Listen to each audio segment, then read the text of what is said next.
Greetings, comrades, and welcome to the Eastern Border. Today we have, a bit of complicated news, a bit of interesting news, but first I'd like to speak about Mariupol, because recently one of my news channels, and only one, posted that Mariupol has fallen and that the Russians have hoisted their own flag on top of the administration building. This was also retweeted by Martyrmaid, who apparently also watches the counterintelligence team tweets. However, I haven't yet heard any major Russian news outlets, and I'm not even looking at Ukrainian ones, I'm looking at the Russian ones, who would confirm this information. Besides, I highly doubt that there actually is an administration building left standing in Mariupol upon whom such a flag could be hoisted. So, this is probably some fighting for some city districts. Mariupol has been surrounded, and Zelensky states that without some aid in tanks and airplanes, it won't be easy to break the siege. But the city is basically leveled, so I don't know what's going on here. The thing is that Mariupol serves as a kind of one of the routes where if Russia actually breaks through and then moves onward, then they could cut off and encircle all the Donetsk, Lugansk Ukrainian soldiers, which would be bad. But I still want to have more confirmation about this actually happening. But there are such rumors. I just don't know how the situation could have drastically changed from yesterday, but so maybe this is disinfo, but it doesn't seem to be that valid at this point in time. At the same time, Russian Roskompozor, or Russian Roskomnadzor, Roskompozor is the common term used for this in Russian media, have now declared Alexander Nevzorov, one of my journalism mentors, as an extremist and blocked its site. However, I still follow him on Telegram, and as Nevzorov is in Israel right now, I highly doubt that anyone will really, take him down that much. And I mention him currently because he posted a really kind of funny comment about the situation there, since the Ukrainian army, their chief intelligence, declared that the Russian Federation army tries to restore their losses by taking the reserves, the mothballed tanks back in order, the older tanks from late Soviet era and stuff. However, the situation with the tanks is really, really awful because basically the optics and electronics that were inside these tanks for aiming and various measurement devices and everything that contained some rare earth metals and other valuables, that has been stolen completely, looted. And apparently in the 4th Tank Division of Russian Federation, they found out that out of the 10 unmothballed, tanks that were put back in order, only one was found to be in working order. And we've heard reports about one of these commanders actually, who was responsible for the mothballing, shooting himself because, everything's been stolen. And I believe that everything's been stolen, but these news, smelled weird to me. So I'm gonna quote Nevzorov on this. Quote, "No, this is a clear fake. Where could they have taken this one tank that wasn't completely looted? Out of where? Martians gave it to them. In this so-called mothballing, there cannot be any working tanks. Everything's been looted. Basically, the easily removable and just as easily breakable parts with valuables in these tanks basically costs starting from 300,000 to 3 million rubles. Between the soldiers and officers of Russian Federation, there are no idiots. They excellently know how much each part of the tanks that have been entrusted to them is basically costing. So that's an important thing, since really, if you had been listening to my show, you know that all this country is based on corruption, not vice versa, but like I mentioned yesterday, I simply couldn't imagine the levels of corruption. But about the battlefield losses, once again we come to the mobilization efforts. I received a voicemail today that warned me about this. Yesterday, my best enemy Igor Girkin spoke about this on an interview for a Russian opposition channel. The part of Russian opposition that hates Putin for him being too peaceful and not warmongering enough. Just a reminder, those people exist. So I take info from those kind of people. And what happened was that he stated that without mobilization, Russia will lose this war. And there have been claims about the fact that Putin might do this. For one, Ukrainian news posted an image of a 25th of March, kind of a letter sent to the kind of these places where the conscripts are about to go, the mobilization centers, and this letter claims that they have to report by April 11th the number of conscripts which would probably be available for deployment to this so-called special operation. The letter also states that this is to fulfill the decision of the Chief of the General Staff to deploy these new conscripts that will be called in spring to the special operation in order to maintain the combat readiness and basically back up the losses. So the standard draft just won't work here, and I've heard a lot of news about how, together with the draft, we might actually see that that mobilization pops up, which would be pretty terrible, since, well, again, mobilization is considered to be political suicide for Putin. However, well, maybe if he's pushed and he's gathering everything that's happening, maybe he has no other choice. And this seems very realistic, since, well, he has to figure out how to win somehow. From other news, Shoigu has still not been seen anywhere, and the one video where he appeared seems to be recorded.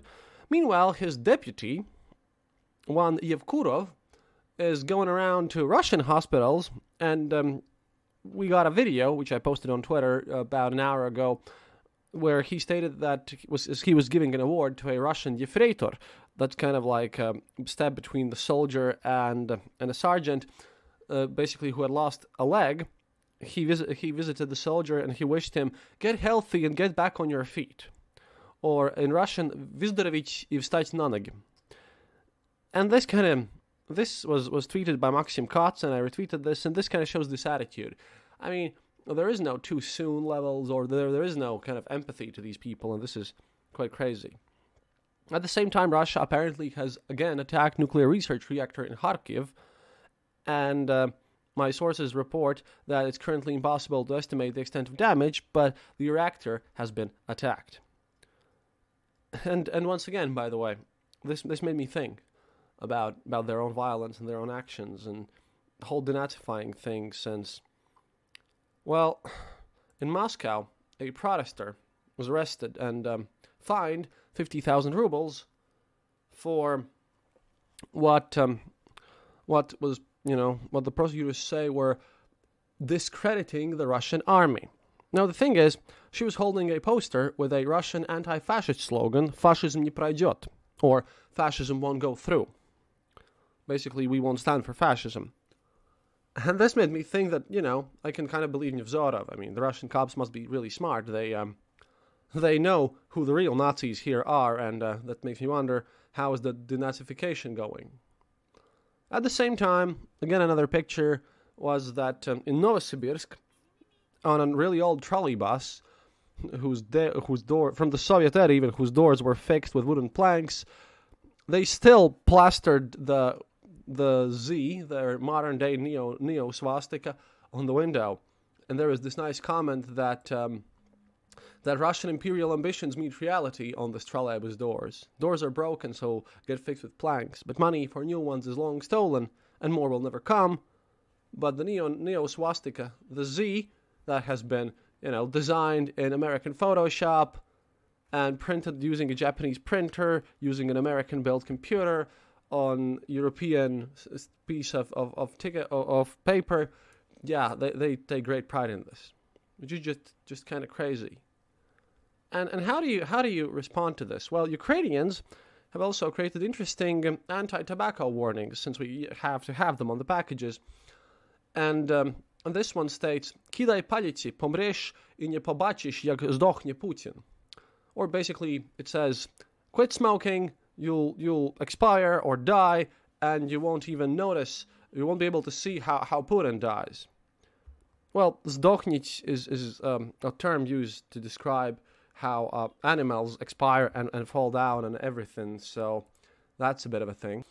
And finally, yesterday I was watching a 3-hour stream of Navalny's team, the liberal Russian opposition activist, whose team has basically all moved abroad and have been declared extremists, and I don't know, maybe some of them live in Lithuania now, some of them live in Poland, all over the place. And it made me think, since, well, they kind of blame themselves for this crisis in the sense that they hadn't pushed the West to do more before this.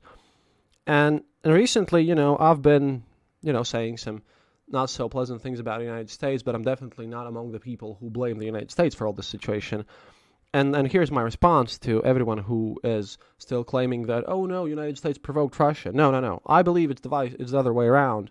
Navalny's team yesterday stated that this could have been prevented if if the United States had listened to Navalny's team earlier and faster and put the sanctions, these brutal sanctions, on the oligarchs with their stolen money just before this happened in 2014, 2015 even.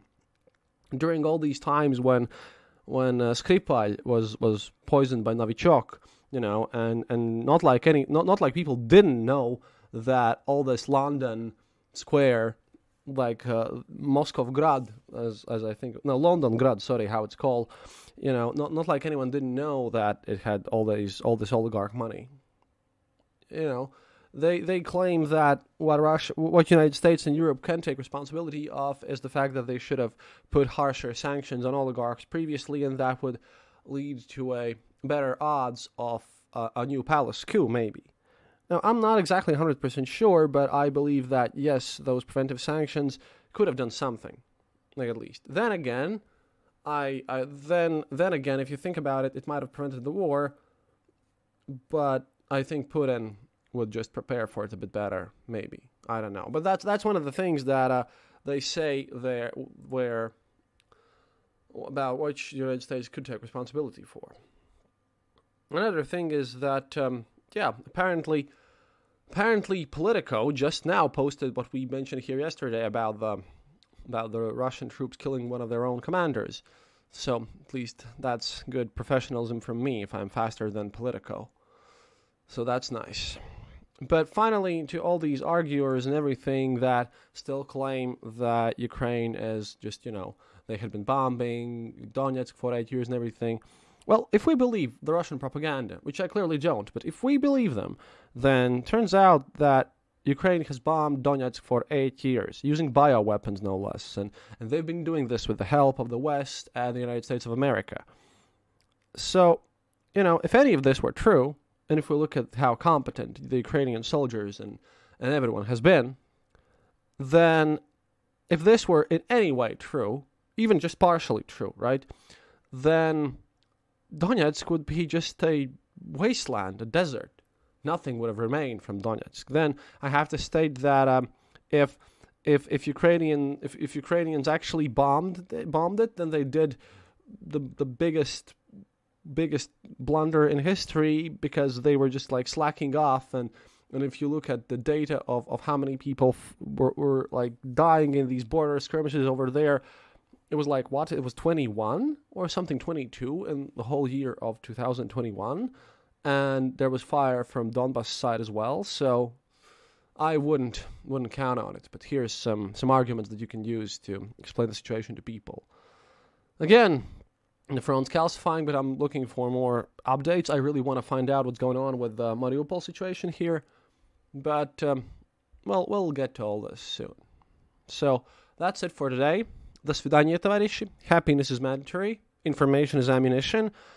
And if you can, please support the show on theeasternborder.lv. Click the donate button there, or become our patron at patreon.com/theeasternborder. Thank you to the patrons who are supporting this show.